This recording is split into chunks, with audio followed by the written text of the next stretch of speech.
Is normally you blitz your biscuit, but we're not going to do that. So if you've got like a zip bag or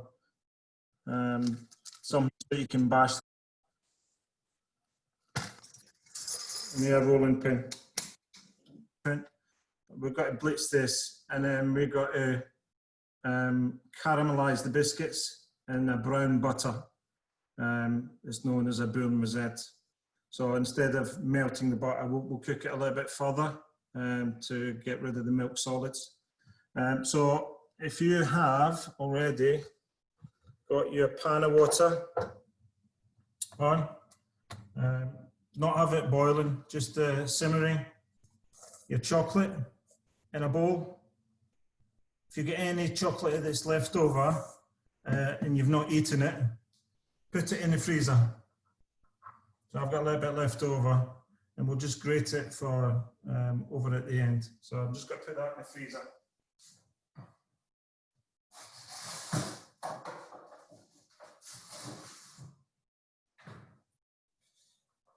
Okay, and then I've got here a frying pan. You can have a normal pan anyway with your butter.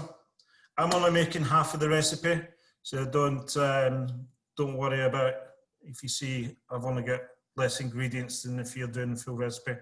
So turn that on to about 5 or a medium-high heat onto your, if you've got gas. I've already got my mascarpone, cream cheese and double cream in one bowl, just to save up on the washing up, because my kitchen pot is still on furlough. So you might make it as easy as possible for yourself. For you guys that have just joined, welcome. Pan of water on. Make sure that the water doesn't touch the bottom of the bowl, otherwise you burn the chocolate.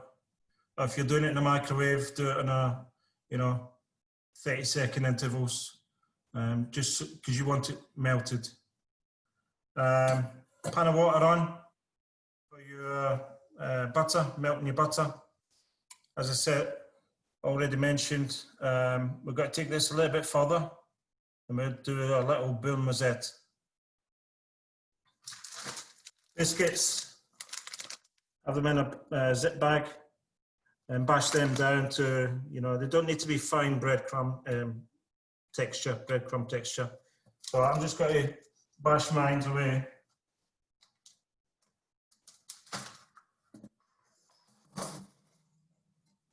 Back into place. So just keep an eye on your chocolate, keep an eye on your butter.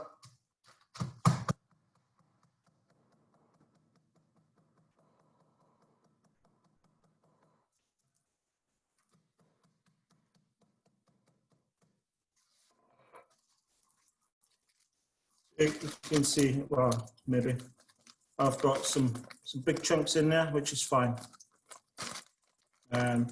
This will just add a little bit of texture. So I'm going to put these into some moulds.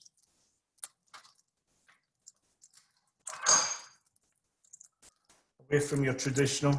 So I've got a glass in here or a little ramekin. So if you've got to make a big one, so there you'll have your cake tin. Accordingly, got a wood. You've still got a bit of time. Just have paper towel, little sieve, just to drain the biscuit once they have been toasted.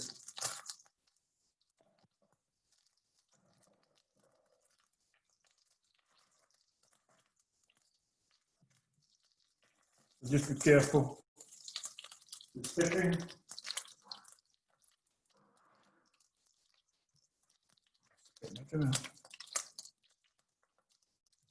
Just keep an eye on your butter.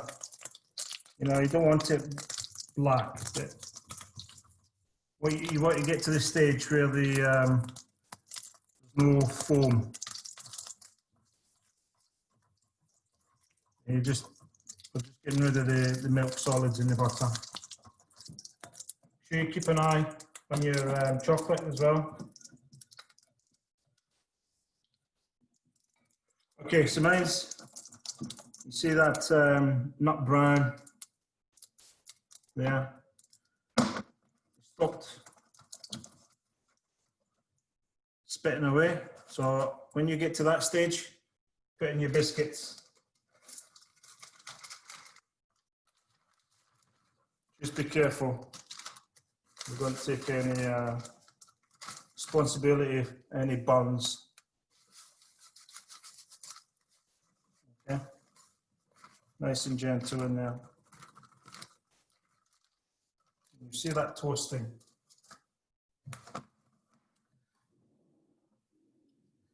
Mix that around so it's evenly coated, and that will toast in there. That'll give you, as I said, a little bit of caramelization into your biscuit. That nutty flavour as well. So I'm only doing the small individual ones. Perfect if you're having, you know, people around, obviously. Not in the current situation, but if you're doing a barbecue or a party where you've got finger food, I mean, this is a nice way to serve a cheesecake. Just keep an eye on it so you're not burning. I mean, remember the biscuit's already cooked, so we just want to get that little toast in there.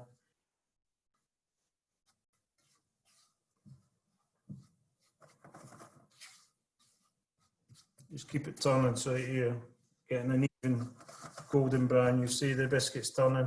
That, for me, that's enough. Yeah, just take it off the heat. Nice golden brown, and then put that into your paper towel. I'll show you that in a minute.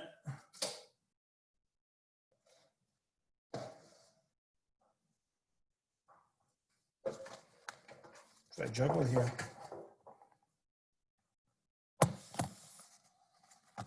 Okay.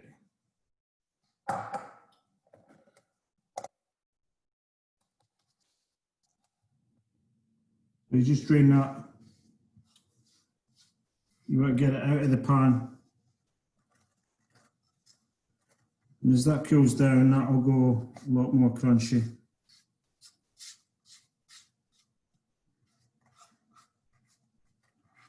And then you just leave this to the side, just to cool down. And then we'll focus on the cheesecake mix.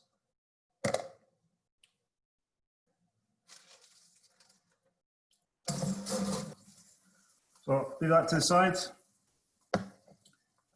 Just check the chocolate. If it's melted, just take it off the heat, off of the water. Just leave it to the side.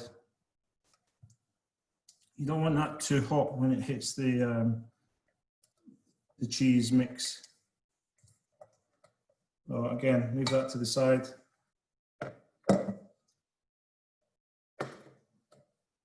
Okay. Just move that.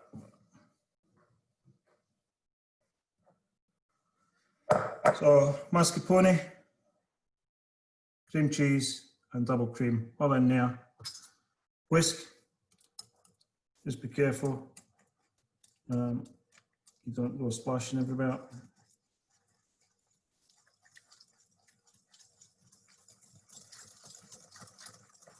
And we'll just whisk that up so it's nice and airy.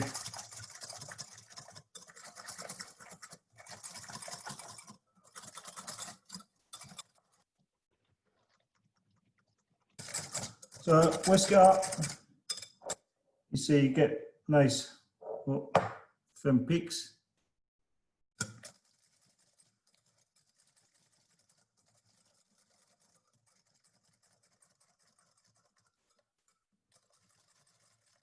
And what you can do is you can semi-whip your double cream and add it into here, but you know, it's another bowl, so it's a lot more faffing about, a lot more washing up.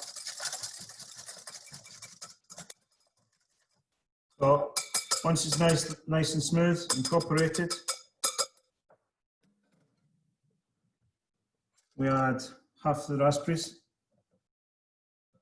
or as many as you want.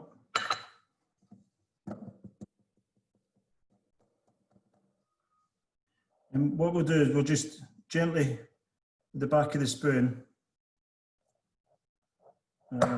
just break them up. So you get that kind of raspberry ripple effect, and you get more of a even raspberry throughout your mix. Don't mush them up too much. You want a bit of texture in there as well. So this is quite nice if you've got some frozen berries. It's a little bit more consistent. You know, berries are quite expensive just now.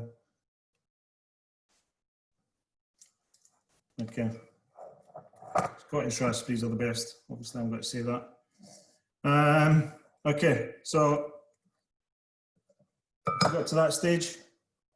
Yeah, it's very soft, but obviously that will set in the fridge. Okay. Chocolate should be nice and melted. Just make sure it's not too hot. I put in the ingredients optional is lemon. I made that. I think raspberry, lemon, cream, fantastic combination. So what I'm just going to do a little zest, lemon zest in there.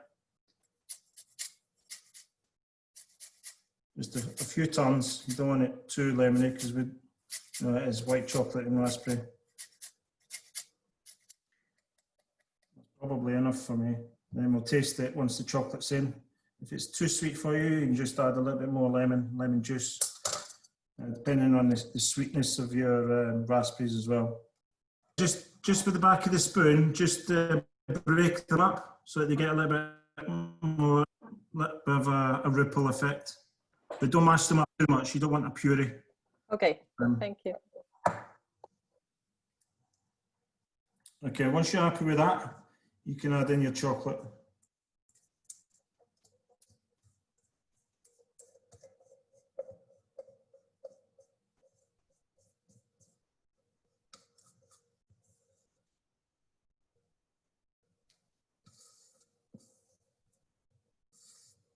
Okay, and mix that so it's nicely incorporated.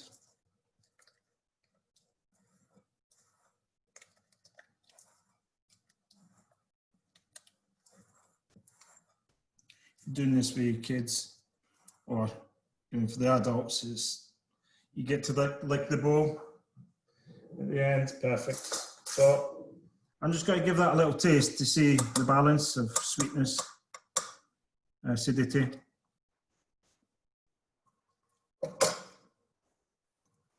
That's probably a little bit too sweet for me, so I'm just going to add a little bit more lemon juice. You know, it's down to whatever your preference is.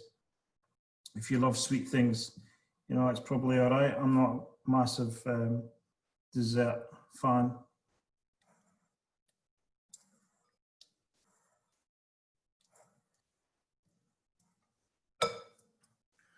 I'm not sure if you're aware, white chocolate isn't actually a chocolate. It's made from cocoa butter, from the fat from the cocoa bean, sugar, and some milk. So there's a bit of calcium in there. Obviously, I'm not going to, you know, say there's no one from nutrition on here. I'm certainly not saying it's healthy, but you know, a little bit of indulgence now and again. Never hurt anyone. Okay, so I'm just going to do, you've got whatever mould you've got to do. So if you've got to do it the traditional way, where you line your tin, you would put that in the fridge, let it firm up a little bit, and then you would put this on here. So what I'm going to do, if you just check your crumb,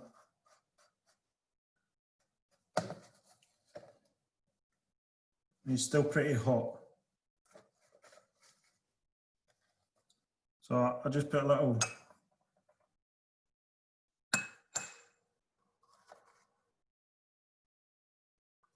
as much or as little as you want. So a couple of raspberries into the base. If you've got more raspberries, go for it. I'm not going to tell you.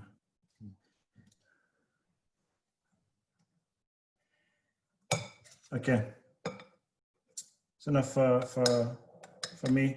And then you just carefully spoon that in.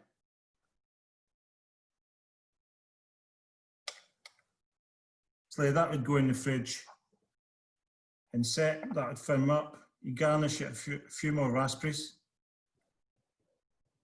This is just for me anyway.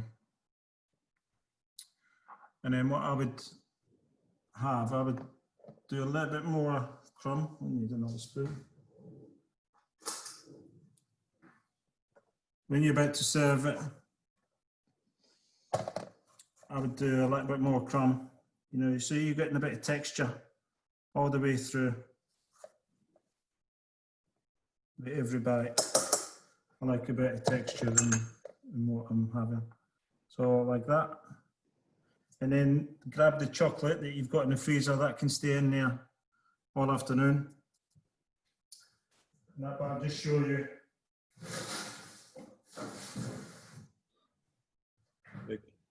How quick and simple this is. So, again, with your little grater. This is just a chef's touch. But you can wow your guests, kids, parents.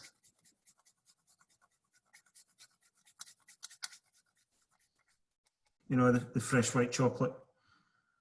And that